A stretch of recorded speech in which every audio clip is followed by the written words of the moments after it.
اعوذ باللہ من الشیطان الرجیم بسم اللہ الرحمن الرحیم الحمد لأہلہ والصلاة علی اہلہا اللہم صلی علی محمد وآل محمد وعجل فرجہم۔ ایک دفعہ اور مل کر خاندان عصمت و طہارت پر صلوات بھیجیے گا۔ اللہم صلی علی محمد وآل محمد وعجل فرجہم۔ جو یہاں پہ سینئر دوست ہیں وہ آگاہ ہیں کہ ہماری پہلے بھی گفتگو ان دوستوں کے ساتھ ہوتی رہی، بیچ میں ایک گیپ آ گیا، ابھی دوبارہ سے مسئولین محترم کی طرف سے حکم ملا، مشرف محترم کی طرف سے، مدیر محترم کی طرف سے، کہ ایک ایسی نشست یہاں پر ہو آپ دوستوں کے ساتھ کہ جس میں پورا مدرسہ ایک ساتھ موجود ہو اور ہفتے میں کم سے کم ایک دن ہم بیٹھتے رہیں۔ پہلے جمعرات کا ارادہ تھا، لیکن پھر کچھ وجوہات کی وجہ سے دن تبدیل کر لیا گیا، تو آج کا دن انشاءاللہ یہاں پر گفتگو رہے گی۔ آج ابتدا ہے، پہلی گفتگو ہے، مختصر بھی ہوگی بات چیت، اور عناوین مختلف رہیں گے اس گفتگو کے، جو ہماری ہفتگی گفتگو رہے گی یہاں پہ۔ اس سے ہٹ کے ممکن ہے اور سلسلے رہیں، جیسے پہلے تدبر در قرآن والا سلسلہ تھا یا اس طرح کی چیزیں تھیں، لیکن جو یہ نشست ہوگی ہماری معذرت خواہ میں، اس میں ہمارے عناوین مختلف رہیں گے، لیکن ان سب عناوین کا ایک بڑا عنوان ہم یہ سمجھ سکتے ہیں، ممکن ہے اس سے ہٹ کر بھی کبھی گفتگو ہو، لیکن ایک بڑا عنوان یہ سمجھ سکتے ہیں کہ حوزہ علمیہ میں رہتے ہوئے کس طرح سے ہم بہتر استفادہ کر سکتے ہیں، چاہے اس میں کچھ آداب ہوں تعلیم و تربیت کے، چاہے اس میں کچھ نظریات ہوں، چاہے کچھ بنیادی باتیں ہوں، چاہے کچھ فرعی باتیں ہوں، لیکن اسی کے گرد تقریباً گھومتی رہیں گی اور اسی سے مربوط رہیں گی ہماری باتیں۔ آج جو میں ابھی کچھ دیر پہلے سوچ رہا تھا کہ آج ابتدا کہاں سے باندھی جائے اور ابتدا میں کیا بات کی جائے دوستوں کے ساتھ، تو کچھ اس طرح سے ہے بات اور معاملہ کہ ابھی کچھ قضایا چل رہے ہیں، آپ جانتے ہیں، جس میں جن کا حق غصب کیا گیا، جن کے اوپر ظلم کیا گیا، جس ملت کے اوپر، جس قوم کے اوپر، اور جو کسی زمانے میں پتھروں سے مقابلہ کیا کرتے تھے، اب وہ بڑے ہو گئے، اب وہ بڑی تیاری کے ساتھ اپنا حق واپس لینے کے لیے میدان میں۔ لوگ کہتے ہیں کہ دو قومیتی حل کیوں نہیں ہو جاتا، دو نیشنز ایک ساتھ کیوں نہیں رہ سکتی ہیں، کوئی تقسیم کار کر لیں، کچھ آپس میں سلسلہ بنا لیں۔ اس کی بہت ہی سادہ سی مثال، بہت ہی ابتدائی مثال وہ یہ بنتی ہے کہ یوں نہیں ہو سکتا۔ آپ سب میں سے ہر ایک یہ تصور کرے، اور خاص کر ان لوگوں کو میں یہاں پہ اپنا مخاطب ٹھہرا رہا ہوں جو یہ بات کر رہے ہیں کہ مل جل کے کوئی طریقہ کار بنا لیں۔ فرض کریں کسی کے گھر پہ کوئی حملہ کرتا ہے، باہر سے آ کے گھر میں بیٹھ جاتا ہے، زور زبردستی طریقے سے آتا ہے اور وہیں کا ہو کے رہ جاتا ہے، آہستہ آہستہ ان کو ایک کمرے میں محدود کر دیتا ہے، کہتے پانی بھی میری اجازت سے اندر جائے گا، کھانا پینا بھی میری اجازت سے اندر جائے گا، آپ لوگ یہاں محصور ہیں، باقی پورا گھر میرا ہے، میں جیسے مرضی اس کو استعمال کروں۔ اب کون غیرت مند انسان ہے، کون عقل مند اور باشعور انسان ہے جو یہ کہے گا کہ ایسے شخص کے ساتھ مذاکرات کرتے ہیں؟ یہ مذاکرات کی بات نہیں ہوتی ہے، یہ طاقت کے ساتھ اس کو اٹھا کے باہر پھینکنا ہوتا ہے، اگر وہ پیار کی زبان سمجھنے والا نہیں ہے تو۔ یہ انتہائی نافہمی ہے جو لوگ کہتے ہیں کہ ڈیبیٹ ہونی چاہیے، بہت ہو گئی ڈیبیٹ۔ خیر، یہ لوگ جو ایک باپ ہے ایک بیٹی کو اٹھا کے، ایک بچی کو یا چھوٹے سے بچے کو اٹھا کے کھڑا ہوا ہے سینے سے لگا کے، وہ بچہ شہید ہو چکا ہے، اور اس کو تھپکی بھی دے رہا ہے اپنے کندھے کے ساتھ لگا کے، سینے کے ساتھ لگا کے، اور کہہ رہا ہے کہ ہم سب کے سب مقاومت کے راستے میں قربان ہو جائیں گے. یہ جذبہ کہاں سے آتا ہے؟ ان سب چیزوں کی کوئی بنیاد ہوتی ہے، کوئی بیس ہوتی ہے سوچ کے اندر، ذہن کے اندر، تفکر کے اندر، جو انسان کو کھڑا کرتی ہے، جو انسان کو رستہ دکھاتی ہے، جس کی بیس پہ، جس کی بنیاد پہ انسان عمل کر رہا ہوتا ہے. بس عمل کے پیچھے نظریہ ہوتا ہے، بنیاد ہوتی ہے، عقیدہ ہوتا ہے، کوئی تفکر ہوتا ہے. اسی مثال کو لے کر آپ حوضوی دنیا کے اندر آئیے ذرا. اب ہم اپنا اس مقدمے کے ساتھ اپنی گفتگو اور اپنا موضوع جو کہ شروع ہوتے ہی ختم بھی ہو جائے گا وہ شروع کرتے ہیں. ایک دفعہ خاندان اہل بیت پر محبت بھری صلوات بھیجیے گا. اللہم صلی علی محمد وآل محمد وعجل فرجہ. علمی دنیا کے اندر جہاں آپ اور ہم یہاں پر حاضر ہیں اور خواہش ہے کہ بہتر سے بہتر استفادہ کریں، سیکھیں حوزہ علمیہ سے، یہاں پر بھی کچھ بنیادیں چاہیے ہیں، ذہنی بنیادیں، فکری بنیادیں، کچھ مبانی جن کو ہم کہتے ہیں، جن کی بنیاد پر پھر ہماری علمی جو ایک عمارت ہے ہمارے ذہن کی، ہمارے تفکر کی، وہ کھڑی ہوگی، ہمارے نظریات کی عمارت. اور ان نظریات کی بنیاد پہ پھر آگے اور نظریات بھی بنتے ہیں، علم بھی آگے پنپتا ہے، تولید پاتا ہے، انسان کی اپنی بھی اور دوسرے انسانوں کی اس کے ذریعے سے تربیت ہوتی ہے، اور معاشرہ تشکیل پاتا ہے، اور انسان اور معاشرہ تمدن کی طرف بڑھتا ہے، جس جدید اسلامی تمدن کی طرف بڑھنے کی بات کی جا رہی ہے. اور انشاءاللہ اس کا نتیجہ حضرت حجت علیہ الصلوۃ والسلام کے ظہور کی صورت میں سامنے آئے گا. حضرت ظہور فرمائیں گے اور وہ تمدن پھر کیا ہی تمدن ہوگا، اس کی طرف بڑھنا ہے انشاءاللہ. بنیاد کہاں سے فراہم ہوگی؟ مبانی سے. اب تیسری بات اس دوسرے نقطے کے مطابق، یہ آخری بات ہے.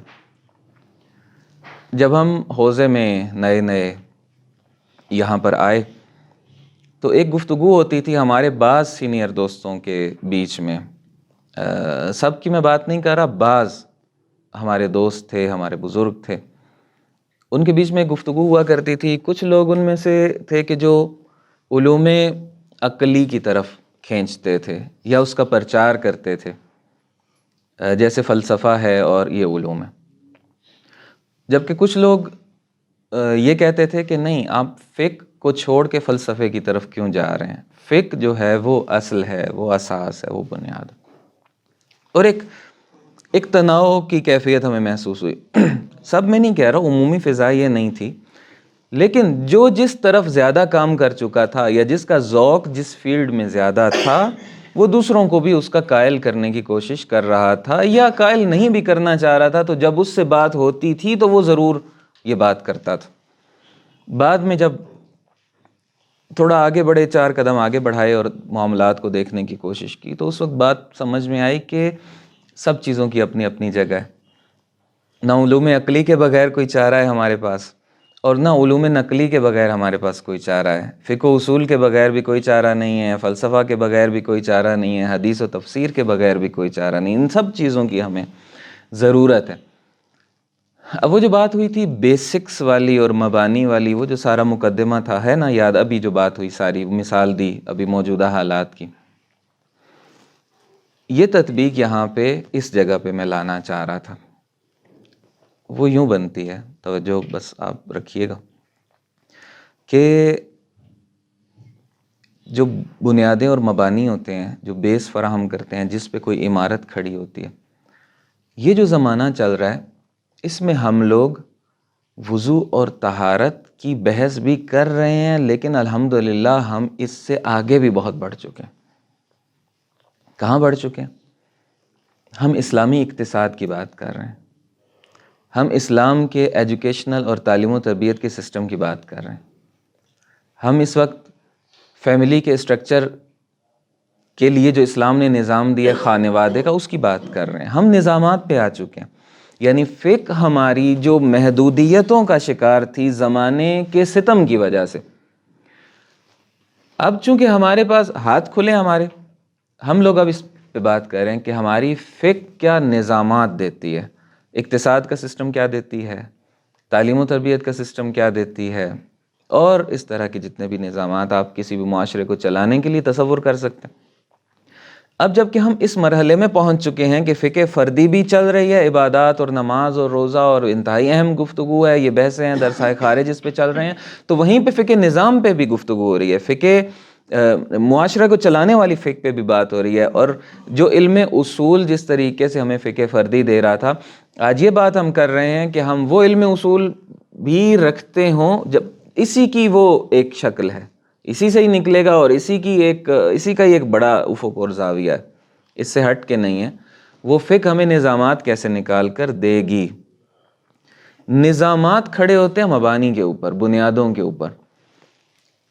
پورے کا پورا آپ نظام بنا لیں، یہاں اب یہ سوال آپ کے ذہنوں میں چھوڑ دوں گا، پورے کا پورا آپ نظام کھڑا کر دیں، فرض کریں اقتصادی نظام بنا کے لے کے گئے ہیں کسی ملک کی پارلیمنٹ میں، وہاں آپ نے پیش کیا جی کہ یہ ہم ایک بہتر نظام لے کر کے آئے ہیں، تعلیم و تربیت کا ایک پورا نظام بنا لیں، ڈیزائن کر لیں اور لے جا کے کسی کو دے دیں، چونکہ دنیا آج کل نظامات ڈھونڈ رہی ہے، انسان کے بنائے ہوئے نظامات ناکام ہو رہے ہیں، جیتے گا وہی جو بہتر نظام بر وقت سوسائٹی کو دے گا، معاشرے کو دے گا۔ پوری دنیا پیاسی ہے اس ٹائم، صرف کوئی مسلم ممالک کی بات نہیں ہو رہی ہے۔ جب آپ نظامات پیش کریں گے، کوئی شخص بڑھ کے یہ سوال کر سکتا ہے آپ سے کہ لیا کہاں سے؟ ہم کہیں گے ہم نے دین سے لیا، قرآن و سنت سے لیا۔ وہ کہیں گے قرآن و سنت کی ویلیو کیا ہے، اعتبار کیا ہے، کہ کیسے مان لیں قرآن کی بات، صحیح بھی ہے یا غلط ہے؟ اب پھر ہمیں ایک قدم پیچھے جا کے اس کا دفاع کرنا پڑے گا، وہ ایک قدم اور پیچھے چلا جائے گا، وہ ہماری اس دلیل پہ اشکال کر دے گا کہ اچھا آپ کی اس دلیل کو کیوں مانیں؟ ہم کہیں گے خدا ہے تو خدا نے نظام دیا، وہ کہیں گے خدا کو کیسے مانیں، خدا کیسے ثابت ہے؟ پھر ایک قدم اور ہمیں پیچھے جانا پڑے گا خدا کو ثابت کرنے کے لیے۔ بہت سادہ سادہ لفظوں میں یہ باتیں آپ سے عرض کر رہا ہوں تاکہ آپ کا ایک مائنڈ سیٹ کھلا بنے، اور ابھی سے آپ سوچیں کہ آپ کو کس کس چیز کو کتنا ایک سیکھنا ہے، اس پر سوچنا شروع کریں۔ سوچتے ہیں ماشاءاللہ آپ دوست، ویسے ایک ذرا منظم کرنے کے لیے افکار کو یہ باتیں ساری عرض کر رہے ہیں۔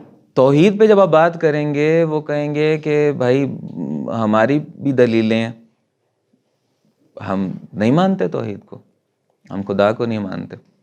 جب اس بات پہ بحث ہوگی تو ہمیں یہ بحث کرنے کے لیے ایک قدم پیچھے جانا پڑے گا، وہاں جا کے وہ یہ سوال کر دیں گے کہ کوئی بھی کانسٹنٹ اور مستقل علم ہے ہی نہیں معاشرے کے اندر، کوئی بھی نہیں ہے۔ چلیں زیادہ سے زیادہ وہ یہ کہیں گے، بہت اگر وہ کھلا بڑا دل دکھائیں، کہیں جی کہ آپ کی بات آپ کے لیے، ہماری بات ہمارے لیے، ہم کیوں آپ کی بات مانیں، آپ نے جو کرنا ہے آپ خود کریں، لکم دینکم ولی دین۔ یہاں کیا کریں گے ان منزلوں پہ؟ یعنی ہم بات کہاں سے شروع کر رہے تھے کہ یہ سسٹم ہے ہمارے پاس آپ کو دینے کے لیے، وہ بات کہاں لے جا کے کھڑی کر دیں گے یا لے جا سکتے ہیں؟ بہت پیچھے لے جا سکتے ہیں۔ کہیں کیسے پتہ آپ صحیح کہہ رہے ہیں یا ہم صحیح کہہ رہے ہیں، ثابت کیسے ہوگا؟ وہاں جا کے ایک بات ثابت کرنی پڑے گی۔ کیا بات ثابت کرنی پڑے گی؟ کہ دیکھیے ہم یہ بات ثابت کرتے ہیں کہ کائنات میں کچھ حقیقتیں بالآخر ہیں، کوئی ایک بات تو آپ کو ماننی پڑے گی۔ یہ تھوڑی ہو سکتا ہے کہ آپ بھی صحیح کہہ رہے ہیں، ہم بھی صحیح کہہ رہے ہیں، یا ہر کوئی غلط کہہ رہے ہیں، نہیں، کوئی بات تو ٹھیک ہوگی کائنات میں، یہ ثابت کرنا ہوگا۔ کیسے ثابت ہوگا، کہاں ثابت ہوگا؟ یہ ایپسٹیمالوجی میں اور معرفت شناسی میں جا کے ثابت ہوگا، وہاں جا کے ثابت ہوگا کہ نہیں، کچھ باتیں ہیں جو حقیقت رکھتی ہیں۔ وہ کوئی بات حقیقت نہیں رکھتی ہے، کم سے کم اپنے وجود پہ تو وہ اس کو تو مانتا ہے نا کہ ہاں میں ہوں، میں کھڑا ہوں، میں بات کر رہا ہوں، میں ایک نظریہ دے رہا ہوں، سامنے والے سے بحث کر رہا ہوں، کچھ تو مانے گا۔ کہاں سے منوانا شروع کریں گے؟ وہ سب سے پہلی بنیادی ترین معرفت، بنیادی ترین وہ جملہ یا بنیادی ترین وہ مفہوم کیا ہے کہ جو بالکل علم کا سٹارٹنگ پوائنٹ ہے، کہ اس کے بعد اس سے پیچھے کوئی نہیں جا سکتا۔ جتنے سوال ہم نظام پہ گئے وہ اس سے پیچھے چلے گئے کہ آپ نے لیا کہاں سے ہے۔ ہم نے کہا قرآن و سنت سے لیا ہے، وہ اس سے پیچھے چلے گئے قرآن و سنت کہاں سے آئی ہے۔ ہم کہیں گے خدا سے آئی ہے، توحید سے آئی ہے، وہ کہیں گے خدا کو کیوں مانے، ہم اس کے پیچھے گئے۔ کتنا پیچھے جائیں گے، کتنا پیچھے جائیں گے، آخر کوئی بنیاد تو ہوگی، سٹارٹنگ پوائنٹ، وہ بنیادی ترین نقطہ کہ جہاں سے علم کا آغاز ہوتا ہے اور پہلا مفہوم ہے، وہاں سے بات کو شروع کرنا ہے۔ اور معرفت شناسی یہ چیز ہمیں سکھائے گی، اور پھر فلسفہ، معرفت شناسی اور فلسفہ یہ چیزیں وہاں سے بنیاد بنائیں گی۔ پس اب آپ ذرا تصور کیجئے کہ اگر کوئی یہ کہے کہ علوم عقلی ہی سب کچھ ہیں، اور علوم نقلی کچھ نہیں ہے، یا نظامات یا فقہ اور اصول کچھ نہیں. اگر کوئی کہے فقہ و اصول ہی سب کچھ ہے، فلسفہ کچھ نہیں ہے، تو ان کو یہ سمجھانے کی ضرورت ہے اور خود یہ سمجھنے کی ضرورت ہے کہ نہیں، ان دونوں کو ایک دوسرے کی ضرورت ہے. فقہ اور فلسفہ اور فقہ اور نظامات اور اصول اور یہ ساری چیزیں، روایات اور قرآن مجید، اپنی تمام تر عظمتوں کے باوجود کسی کو سمجھانے کے لیے اس کو ضرورت ہے کہ فلسفیانہ اور معرفت شناختی بنیادیں اس کی کلیئر کی جائیں. یہاں فلسفے کی، علوم عقلی کی ضرورت نکھر کر سامنے آ جاتی ہے، جو بیس اور مبنا فراہم کرتی ہے جس پہ پھر ہم اپنے نظریات کی بلڈنگ کو کھڑا کرتے ہیں. بلڈنگ کسی ریت کی بنیاد پہ کھڑی نہیں ہو سکتی ہے، آندھیاں اس کو یوں اٹھا کے پھینک دیتی ہیں. بڑے بڑے نظریات، ہیگل، ڈیکارٹ اور کیا کیا فلاسفر ہیں، وہ آئیں گے اور یوں اٹھا کے پھینک دیں گے، انسان کو پتہ تک نہیں چلے گا کہ ہوا کیا ہے میرے ساتھ، کہنے کو کچھ نہیں ہوگا اس کے پاس، جو اتنے بڑے بلند و بالا دعوے لے کر آیا تھا. بس ان بڑے بڑے ادعا اور دعوے اور نظامات دینے سے پہلے ہمیں اس بیس کو مضبوط کرنے کی ضرورت ہے، جو کہ فلسفہ ہمیں دے گا، جو کہ ہمیں معرفت شناسی دے گی. پھر ہماری توحید آئے گی یہاں پہ، ہماری انسان شناسی آئے گی یہاں پہ، ہماری معاشرہ شناسی آئے گی یہاں پہ، ہماری ویلیوز، ہماری اقدار آئیں گی یہاں پہ، اور یہ سارے کا سارا پیکج مل کے مبنا اور بیس اور بنیاد بنائے گا. اور ان بنیادوں پہ پھر آپ اقتصاد کا نظام کھڑا کریں گے، ان بنیادوں پہ آپ تعلیم و تربیت کا نظام کھڑا کریں گے، ان بنیادوں پہ آپ کوئی بھی نظام کھڑا کریں گے، وہ مضبوط نظام ہوگا اور وہ محکم ہوگا، وہ ہلے گا نہیں، اس کی بنیادیں مضبوط ہوں گی.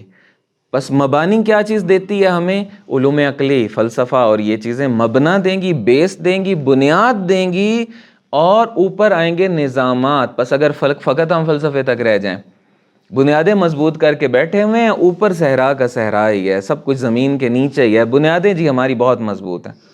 بھائی اگلا بھی آپ کوئی کریں نا، نظام چاہیے دنیا کو، تو دنیا نے صرف یہ چیزیں تو نہیں پوچھنی ہیں، اس کو تو آگے رائے حل چاہیے اپنی مشکلات کا. جو معاشرہ گھرتا چلا جا رہا ہے، دنیا گھرتی چلی جا رہی ہے، بس یہاں پہ ضرورت محسوس ہوگی فقہ و اصول کی، یہاں پہ ضرورت محسوس ہوگی فقہ و اصول میں بھی پھر فقہ نظام کی، کہ ہم نظام بھی دے رہے ہوں. بس یہ پورا پیکج ایک ساتھ جب ہوگا، پورا پیکج، بنیادیں بھی اور اس کے اوپر کھڑی ہوئی عمارت بھی، تو اس میں انسانیت اپنی زندگی گزار سکتی ہے. انسانیت کے لیے ان ساری چیزوں کی ضرورت ہے. اب ہم کہاں کیا کر سکتے ہیں؟ ہر بندہ ہر کام ظاہر نہیں کر سکتا، کچھ نہ کچھ ان ساری چیزوں کی معلومات ہمارے پاس ہونی چاہیے ایز اے طالب علم. اور ان میں سے کوئی نقطہ ایسا ہونا چاہیے جہاں ہمارے پاس تخصص بھی ہو، اسپیشلسٹ بھی ہوں، ہم کسی کو پتا ہو کہ یہ وہ بنیادوں کا ماہر ہے، کہ کہیں بنیادوں میں مسئلہ ہو گیا نا تو اب ہم اس کے پاس جائیں گے، یہ ہمارا مسئلہ حل کرے گا، ساتھ دے گا. کہیں پہ توحید کے نظریات میں مسئلہ ہو گیا ہے، دنیا ہجوم کر رہی ہے توحید پہ، رسالت پہ اور پھر امامت پہ، تو ہمیں پتا ہو کہ اس نقطے کو کس نے سنبھالا ہوا ہے، اس محاذ کو کس نے سنبھالا ہوا ہے.